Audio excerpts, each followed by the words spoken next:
दोस्तों नमस्कार। Colonel Ajay, CEO Ajay astro money group, first global astro finance digital channel से आपसे मुखातिब होता हूं। आज है 2 दिसंबर सन 2024 सोमवार। दोस्तों आज के एपिसोड में हम भारतीय मुद्रा रुपए की 8 महीने की सबसे बड़ी मंथली गिरावट के ऊपर चर्चा करेंगे।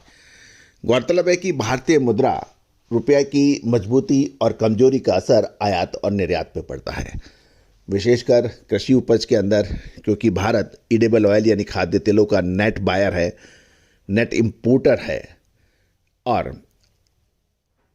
भारतीय रुपये की कमजोरी और मजबूती का असर खाद्य तेलों के आयात पर पड़ता है, दालों पर पड़ता है। दोस्तों भारतीय मुद्रा यदि कमजोर होती है तो हमें अधिक भुगतान करना पड़ता है और हमारे आयात महंगे हो जाते हैं।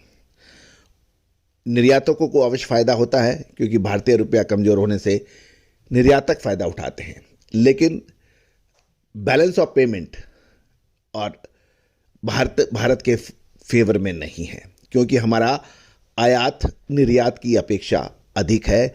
अतः भारत की कमजोर रुपये की स्थिति का प्रभाव पड़ता है। दोस्तों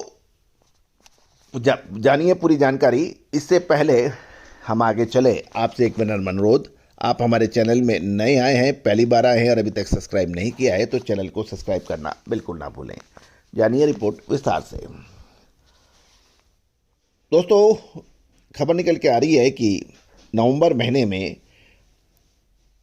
विदेशी निवेशकों ने भारत में जमकर घरेलू स्टॉक और बॉन्ड्स बेचे। नवंबर महीने में लगभग 1.7 अरब डॉलर से अधिक के स्टॉक और बॉन्ड्स बेचे, जिससे नवंबर महीने में 11.5 अरब डॉलर की निकासी हुई। दोस्तों भारतीय रुपये अपने 8 महीने की सबसे बड़ी मंथली गिरावट दर्ज कर रहा है, और कुछ लोग इसको अमेरिकन चुनाव डोनाल्ड ट्रंप की जीत की को श्रेय दे रहे हैं, क्योंकि डोनाल्ड ट्रंप की जीत से डॉलर और अमेरिकन बॉन्ड्स मजबूत हो गए हैं। इसका असर राइवल करेंसीज के ऊपर काफ़ी विशेष रूप से पड़ा है।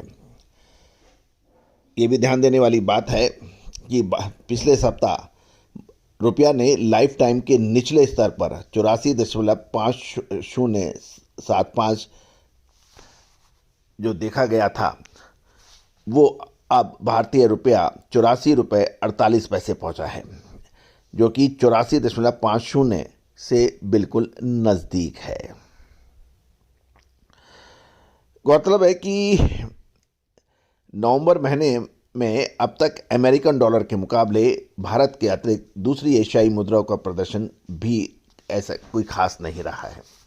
हाजिर वायदा और नॉन डिलीवर योग्य वायदा बाजारों में डॉलर बिक्री के हस्तक्षेप के अलावा रिजर्व बैंक ऑफ इंडिया ने बैंकों से मुद्रा के खिलाफ अपना स्पेकुलेशन कम करने के लिए कहा है, और उधारदाताओं की विदेशी मुद्रा गतिविधि के ऊपर भी जांच बढ़ गई है। लेकिन इस जांच को बढ़ाने से कोई विशेष फायदा होना नहीं है, क्योंकि रुपया कमजोरी का असर विदेशी निवेशकों को जबरदस्त बिकवाली का श्रेय दिया जा रहा है।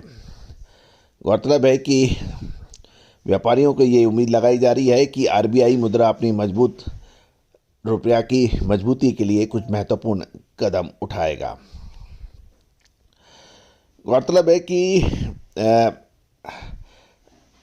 भारतीय रिजर्व बैंक के आंकड़ों को देखें तो 22 नवंबर तक भारत का विदेशी मुद्रा भंडार लगातार 8वें सप्ताह गिरकर 656.58 बिलियन डॉलर के 5 महीने के निचले स्तर पर आ गया है। गौरतलब है कि भंडार में 1.3 बिलियन डॉलर की गिरावट साप्ताहिक दर्ज हुई, जो पिछले 7 सप्ताह में कुल मिलाकर 47 बिलियन डॉलर की गिरावट देखी गई, यानी एग्जिट हुआ है। विदेशी मुद्रा की परिसंपत्तियों में परिवर्तन विदेशी मुद्रा बाजार में केंद्रीय बैंकों के हस्तक्षेप के साथ आरक्षित विदेशी परिसंपत्तियों की सराहना या मूल्यह्रास यानी डेप्रिसिएशन के कारण होता है। रुपया में अनुचित अनस्टेबिलिटी को रोकने के लिए आरबीआई विदेशी मुद्रा बाजार में दोनों पक्षों में हस्तक्षेप करता है। दोस्तों आरबीआई जब भी भारतीय रुपया यानी रिजर्व बैंक ऑफ इंडिया भारतीय रुपया की मजबूती और डेप्रिसिएशन पर कड़ी नज़र रखता है और देश के हित में उसमें हस्तक्षेप भी करता है। अब देखना यह है कि क्या लगातार विदेशी भंडार में कमी, भारतीय रुपये की लगातार गिरावट, अब आगे क्या होगा। लेकिन हमारी गणनाओं के आधार पर अगले 5 से 7 दिन संभवतः भारतीय रुपया में मजबूती की प्रबल संभावनाएं बन रही हैं। इन निचले स्तर पर रुपये की मजबूती आने की प्रबल संभावना है, चाहे वो आरबीआई इसमें हस्तक्षेप करे या परिस्थितियां बेहतर हों।